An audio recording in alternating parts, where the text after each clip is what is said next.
Kayo po ba mga bossing ko ay isa sa mga taong lubog sa pagkakautang? Aba mga bossing, tunay naman na napakahirap ng ganyang sitwasyon.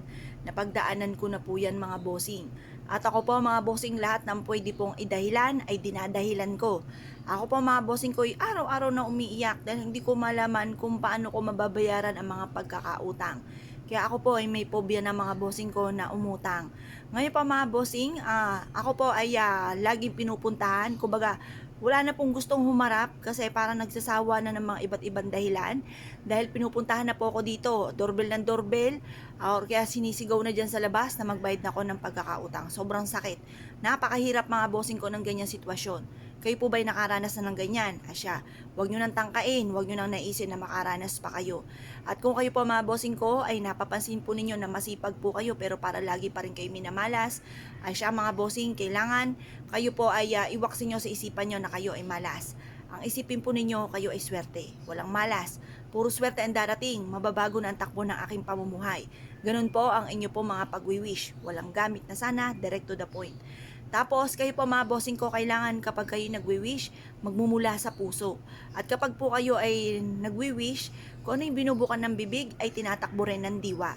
Ngayong araw na ito, kung kailan nyo man ba ito mapapanood at kayo po ay tambak ng problema, huwag po kayong mag-iisip na hindi nyo na kaya. Ang isipin po ninyo, kaya ko to, malalampasan ko to, magiging okay ang lahat. Kaya nangyayari sa akin to dahil maaring mas pinapatatag pa ako ng tadhana. Kaya nangyayari to para maging lesson sa akin. Kaya ako nga po mga bossing ko, naging lesson sa akin. Kapag po kahit na halimbawa may mga dumarating, kahit di naman ako nag-a-apply halimbawa ng mga credit cards, may mga dumarating sa akin mula sa bangko. Ay mga bossing, hindi ko po ito ginagamit. Bagkus ipinuputol ko ito at sinasabi ko po sa manager na hindi ako nag-a-apply at ayoko rin gumamit. Kasi nga po ako yung natatakot. Dahil baka dumating man yung time, knock on wood, takot po ako mga bossing. Kaya nagkaroon na ako ng phobia pagdating sa utang. Kaya wag nyo na akong gagayahin mga bossing. Ngayong araw na ito, pag ito yung ibig nyong gawin, gawin nyo po ito. Ito po, kung halimbawa first time yung ginagawa at napakaraming problema, gawin nyo po ito ng 1 linggo na kada 24 oras ay papalitan ng tubig. Pero kung kayo nakagawa na ng ganito or kaya hindi naman masyadong matindi ang problema, gawin nyo po ito kapag po palitan nyo ng tubig kapag po madumi na yung tubig. Huwag na lamang po yung tipo na gumagawa po kayo tapos may alinlangan kayo, huwag nyo nang gagawin. Or kaya po, huwag nyo pababayaan mga bossing ko na ang inyong pong tubig ay madumi na, hinahayaan nyo lamang. Kapag po ito parang marami na nakalutang, marami na alikabok, itapon nyo lang po ito, simple lang naman, lalagyan nyo ulit ito ng tubig, hugasang magaling itong ating baso.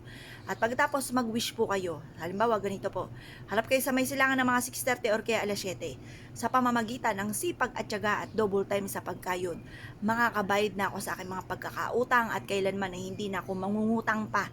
Or kaya po ay sabihin nyo po dito, na i-wish po yung mga bagay na nais niyo. Magkaroon ako ng negosyo na dito na ako yayaman.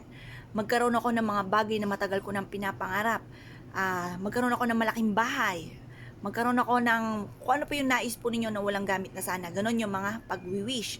Ngayon pa mga bossing, pagtapos na po ay mag-wish, ito pong ating pong tubig, itapon nyo lamang po ito mga bossing. Itapon nyo na yung tubig po natin. At pagkatapos ay palitan nyo po ito ng panibagong tubig pag nagdumi na ang tubig. Pagtapos nyo po mag-wish na ibilad ito sinag ng araw, ilagay nyo po ito. Marami kayong pwedeng paglagyan. Pwede po sa bago pumasok ng inyong main door or kaya sa likod ng pintuan ng main door. Pwede rin ito sa ilalim ng inyong higaan. Basta lagi nyo i-check mga bossing. Ako dati di sinuswerte na nga. Ngayon po, nalibang po ako. Nakalimutan ko na mga bossing ko yung tubig. Alam niyo po ba, may dumating ulit ang pagsubok, sinilip ko sa ilalim ng higaan, ay naku, tuyo na pala.